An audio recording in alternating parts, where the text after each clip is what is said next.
पाकिस्तानी संसद में भारत की जय जय। भारत की चुनावी प्रक्रिया के मुरीद हुए पाक नेता। दुश्मन देश के नेता ने अपनों को दिखाया आईना। भारतीय लोकतंत्र का डंका पूरी दुनिया में बजता है।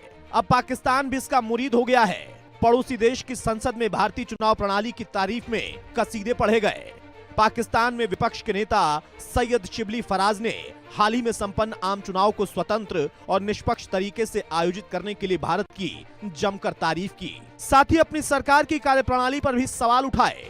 असल में इमरान खान की पार्टी पीटीआई के नेता और पाकिस्तान के विपक्षी नेता शिबली फराज ने पाकिस्तानी संसद के अंदर भारत की चुनावी प्रक्रिया की तारीफ करते हुए ये कहा कि पड़ोसी देश में अभी चुनाव संपन्न हुए हैं। 80 करोड़ लोगों ने वोट डाला।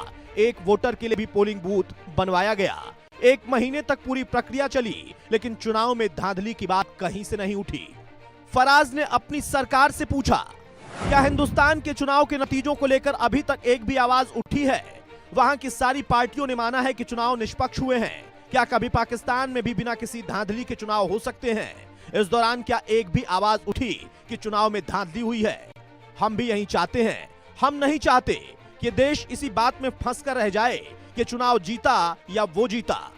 न जीतने वाला मानता है न हारने वाला।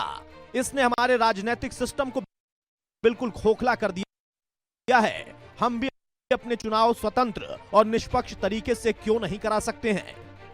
लोकसभा चुनाव नतीजों में भारतीय जनता पार्टी के नेतृत्व वाले एनडीए गठबंधन को बहुमत मिला। इसके बाद बीते रविवार को प्रधानमंत्री नरेंद्र मोदी ने तीसरी बार पद की शपथ ली। उनकी इस जीत पर पाकिस्तान के प्रधानमंत्री शहबाज शरीफ ने बधाई भी दी थी। साथ ही पाकिस्तान के पूर्व प्रधानमंत्री और पीएमएल-एन के मुखिया नवाज शरीफ ने तो दिल खोलकर पीएम मोदी को बधाई दी। भारत दुनिया का सबसे बड़ा लोकतांत्रिक देश है। यहाँ की चुनाव प्रक्रिया भी दुनिया के तमाम डेमोक्रेटिक देशों से कहीं ज्यादा व्यापक है। यहाँ तकरीबन 97 करोड़ पंजीकृत मतदाता हैं। ऐसे में चुनाव आयोग को वोटिंग के लिए व्यापक पैमाने पर तैयारियां करनी होती हैं। हजारों पोलिंग बूथ पर ईवीएम से वोटिंग होती है। इस बार भी मतदान प्रक्रिया 1 महीने से ज्यादा समय तक चली। चुनाव परिणाम सामने आने के 1 सप्ताह के अंदर केंद्र में सरकार का गठन भी हो गया। इतनी लंबी प्रक्रिया के बावजूद किसी ने भी चुनावी प्रक्रिया पर धांधली का आरोप नहीं लगाया, जो पाकिस्तान को बहुत पसंद आया। Bureau report, India news, Haryana.